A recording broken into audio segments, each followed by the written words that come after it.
जय माता दी। नवरात्रि का 8वां दिन माँ दुर्गा के 8वें रूप महागौरी को समर्पित है।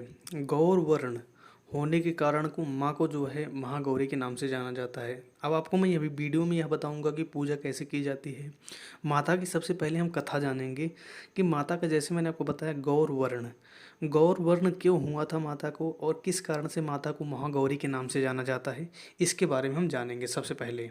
इसके बाद मैं आपको बताऊंगा एक मंत्र के बारे में, महागौरी की पहली कथा जानेंगे, फिर इसके बाद पूजा विधि बताऊंगा, इसके बाद एक मंत्र के बारे में बताऊंगा जो एक बीज मंत्र होता है। उसका उच्चारण से करने से जो भी आपके घर में समस्याएं हैं या जो आपकी मान्यताएं हैं वह सारी के सारी पूरी हो जाती हैं।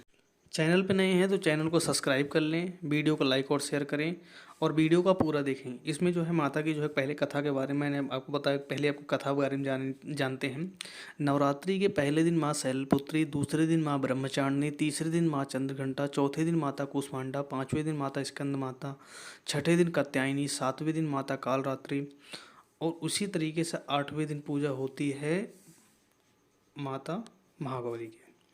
तो जिसके बारे में आज हम जानने वाले हैं। माता के जैसे महागौरी की पूजा अर्चना करने से भक्तों के सभी पाप कर्म धुल जाते हैं, शुभ फलों की प्राप्ति होती है।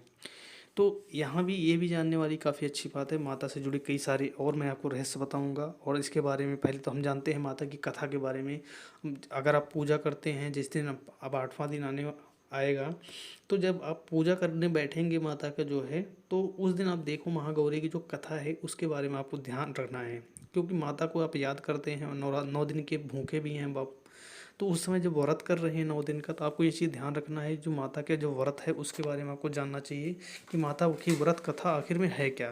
तो आइए जानते हैं। अगर आपने मेरी वीडियो देखी होगी दूसरे दिन की, जिस दिन मैंने आपको बताया था माता ब्रह्मचारिणी के बारे में, वह बिल्कुल ये समझ लो कि वो कथा और ये कथा बिल्कुल अलग नहीं है, लगभग सेम ही होगी। क्योंकि वहाँ पर जैसे मैंने बताया था, वहीं पर जो है उनका नाम जो है ब्रह्मचारिणी, क्योंकि उन्होंने बहुत ज़्यादा तप किया था, उन्हीं का ही एक रूप जो है माता महागौरी का भी माना जाता है। क्योंकि महागौरी, उसके कारण मैं आपको बताता हूँ।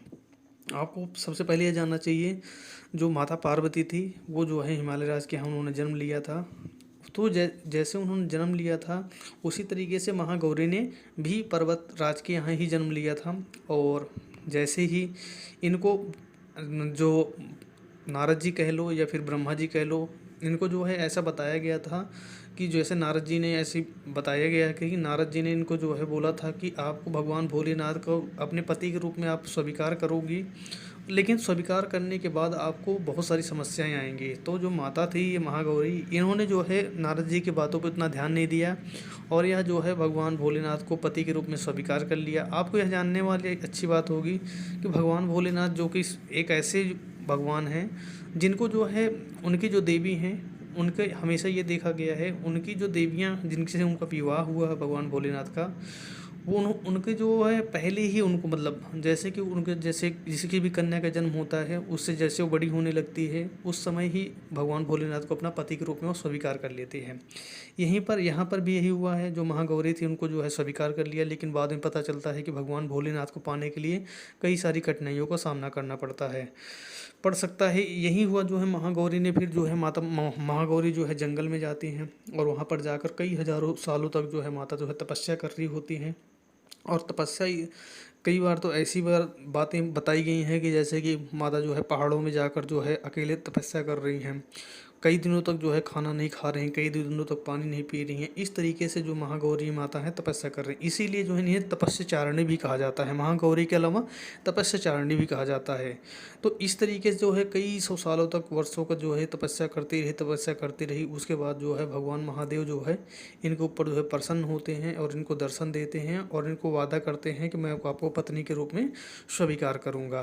क्योंकि इतना ज़्यादा भगवान भोलेनाथ की तपस्या की माता महागौरी ने पाने के लिए कि ये समझ लो कि इनका जो शरीर का जो रंग था, मतलब ये कुछ खाती नहीं पीती नहीं थी, तो इस तरीके से इनका पूरे शरीर का जो है रंग जो है बिल्कुल गौर पड़ गया था, गौर वर्ण पड़ गया था। इसीलिए इनको महागौरी के नाम से जाना जाता है, गौर वर्ण। मतलब ये समझ लो महागौरी के नाम से इनको इसीलिए जाना जाता है कि इनका जो शरीर था बिल्कुल एकदम गौर रंग का हो गया था, गौर रंग का। तो ये भी जानने वाली बात। इसके बाद क्या होता है, जब भगवान भोलेनाथ इनको दर्शन देते हैं, इनसे सारी समस्याएं पूछते हैं, बताते हैं, या देवी तो सिर्फ अपना बता देती हैं कि मैं आपको जो है पति के रूप में स्वीकार कर चुकी हूँ, अब हमारी जो है विवाह कब होगा। तो ठीक है, भगवान भोलेनाथ भी इस बात को मान जाते हैं। और उसके बाद भगवान भोलेनाथ इनको जो है अपने जो है अपने भगवान भोलेनाथ अपनी जटा का एक बाल निकालते हैं, और उस जटा को जो है माता के जो है सिर पर ऐसे ही मतलब रखते हैं, और उसी से मतलब इतना ज़्यादा गंगा जल निकलता है, क्योंकि माता गंगा जो है भगवान भोलेनाथ के जो है जटाओं में ही समाहित हैं। तो जो गंगा जल होता है, इतना ज़्यादा गंगा जल निकलता है, माता का जो पूरा शरीर होता है जो गौर वर्ण का हो चुका होता है, उस तरीके से माता को जो है भगवान भोलेनाथ जो है अपने गंगा जल से जो है स्नान करवाते हैं। स्नान करवाने के बाद बोलते हैं आप जाइए आप घर, और उसके बाद जो है मैं आपको जो है जो वचन दिया हुआ है मैं उसको पूरा ज़रूर करूँगा। तो यह थी जो है माता की जो है कथा, कि किस तरीके से जो है माता का जो है भगवान भोलेनाथ को पाने के लिए इन्होंने जो है महागौरी का अवतार लिया था। अच्छा, एक बात और बता देता हूँ, जैसा कि आप वीडियो के माध्यम से देख सकते हैं, माता का जब विवाह हो गया था, इसी कारण से जो है माता जो है आप देख सकते हैं इस समय जैसे माता का भी विवाह हो चुका होता है, तो माता जैसे कहीं जा रही होती हैं तो उनको जो है नंदी पर विराजमान होकर जो है माता जा रही होती हैं। उसका कारण यही होता है कि जो माता महागौरी हैं उनका जो है भगवान भोलेनाथ का जो विवाह था वह संपन्न हो चुका है। वीडियो में इसमें भी आप देख सकते हैं हाथों में त्रिशूल। एक बात ऐसी भी आती है कि जब भगवान भोलेनाथ जो है तपस्या में लीन रहते थे, तो जो है माता जो है कहीं जाना होता था किसी भी काम से, तो माता जो है अपने हाथों में भगवान भोलेनाथ का त्रिशूल, जो कि भगवान भोलेनाथ किसी को नहीं देते हैं, लेकिन जब वो ज़्यादा तपस्या में लीन होते थे, माता को, और ये एक बात ये भी मैं आपको बता रहा हूँ, भगवान भोलेनाथ ने अपने त्रिशूल को यह हमेशा जो है यह बात बोली हुई थी कि अगर आप जाओगे, जैसे महागौरी जा रही हैं, माता पार्वती अकेले जा रही हैं कहीं पर, तो पहली बात तो नंदी के साथ जाएंगी, नंदी के साथ जा रही हैं, उतना के साथ नहीं, इतना नहीं, उन्होंने अपने त्रिशूल को ये आशीर्वाद दिया हुआ था, आदेश दिया हुआ था कि आपको इन माता की जो है रक्षा करनी है। इसीलिए जैसे कि माता महागौरी अपने साथ जो है त्रिशूल लेकर जा रही थी, माता जो है त्रिशूल लेकर जा रही हैं, इससे जो है माता को जो है अपनी रक्षा करने के लिए नहीं, बाकी वो साथ में त्रिशूल है वह खुद माता की रक्षा करता है, क्योंकि यह जो है भगवान भोलेनाथ का त्रिशूल बहुत ही शक्तिशाली त्रिशूल माना जाता है, आप सभी को पता है। आइए जानते हैं जो है माता की कुछ पूजा विधि के बारे में। बात की जाए माता का स्वरूप, महागौरी का जो स्वरूप है, महागौरी के वस्त्र और आभूषण सभी सफ़ेद हैं। वीडियो में आप देख सकते हैं बिल्कुल सफ़ेद है सब कुछ, इसलिए माँ को सफ़ेद रंग बहुत ज़्यादा प्रिय माना जाता है। पूजा में भी माँ को सफ़ेद चीज़ें जैसे भोग भी और सारी चीज़ें जो है सफ़ेद ही चढ़ती हैं। सफ़ेद रंग प्रिय होने के कारण माँ इन्हें जो है श्वेतांबरा के नाम से भी जाना गया है। माँ का वाहन वृषभ है, और इनकी चार भुजाएं हैं, और ऊपरी वाले दाहिने हाथ में आप सभी को पता है देख सकते हैं मुद्रा ले रखा है, और नीचे वाले हाथ में त्रिशूल ले रखा है। इसी तरीके से बाएं हाथ में जो है डमरू धारण किया हुआ है। तो इस तरीके, और नीचे वाले हाथ में माता ने मुद्रा धारण किया हुआ है। माँ की जो है पूरी मुद्रा बहुत शांत होती है। तो जिसे जो है महागौरी की जो पूजा करता है उसको जो है बहुत जल्दी जो है धन की जो है प्राप्ति होती है। या देवी सर्वभूते माँ गौरी रूपेण संस्थिता, ओम नमस्तस्यै नमस्तस्यै नमस्तस्यै नमो नमः।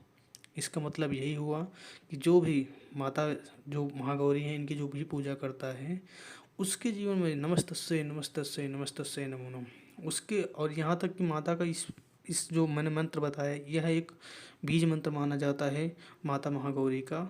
जैसे कि माँ गौरी रूपेण संस्थिता, तो माँ गौरी के प्रति जो है ये है कि माँ गौरी को ही अपनाने के लिए मंत्र पढ़ेंगे, और इस मंत्र का जैसे ही आप जाप करते हैं आपको पता है कोई कहने वाली बात नहीं, आपकी जो भी मनोकामना होगी वह सारी की सारी बहुत जल्द पूरा हो सकती है। इसके अलावा आपको हमेशा ध्यान रखना है, कुछ चीज़ें आपको हमेशा करनी है नवरात्रि में, कुछ गलत नहीं करना है इस बीच में जब आप पूजा कर रहे हो, क्योंकि आप सभी पता है नवरात्रि की पूजा है, कोई ऐसी छोटी मोटी पूजा नहीं है। इससे आपकी एक गलती से आपकी पूरा जीवन बर्बाद हो सकता है, और आपकी एक अच्छाई से आपका पूरा जीवन जो है हमेशा जो है खुशियों से भरा रह सकता है।